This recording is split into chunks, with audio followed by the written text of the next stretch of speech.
It's like the Hulk. When he learns how to control himself, super freaking powerful. If he doesn't, he freaking destroys everything. Now, when we get to the spiritual connection, you'll realize that you picked that because you're stronger than that. We're going to learn how to channel that anger because you have a force that if we learn how to channel that anger, you're going to be so freaking powerful, my friend. It's like the Hulk. When he learns how to control himself, super freaking powerful. If he doesn't, he freaking destroys everything. But imagine using all of that energy, all of that anger for good, for greatness. You will feel a force behind you. You get this, I promise you, you're going to get the biggest gifts that I believe life's ever given you. Because you've done the hard part now. What you went through, we wouldn't wish that on anyone.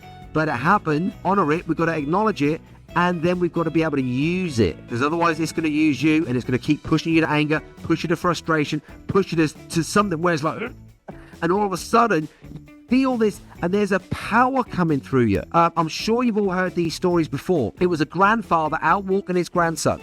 They got the dog with him. The dog goes under a fence into a building site, and of course the kid chases the dog, and all of a sudden, the grandfather hears all these pipes like crashing down, and there's the grandchild under this massive pipe.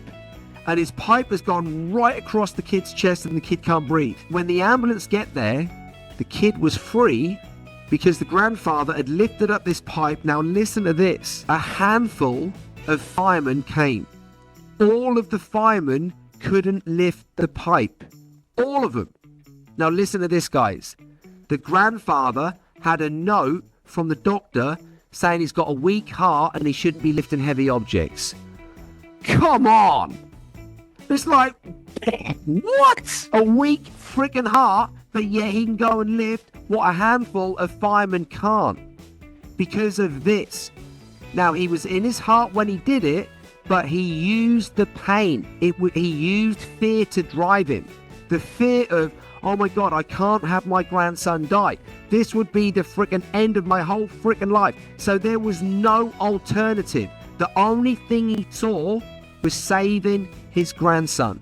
That was it. There was no plan B. Imagine if we all committed to our own greatness in those ways. Imagine those forces. Imagine those energies. Imagine what magic could breathe through us into our creations. I'm telling you guys, the best is yet to come, but you've got to learn how to access this supercharged frequency.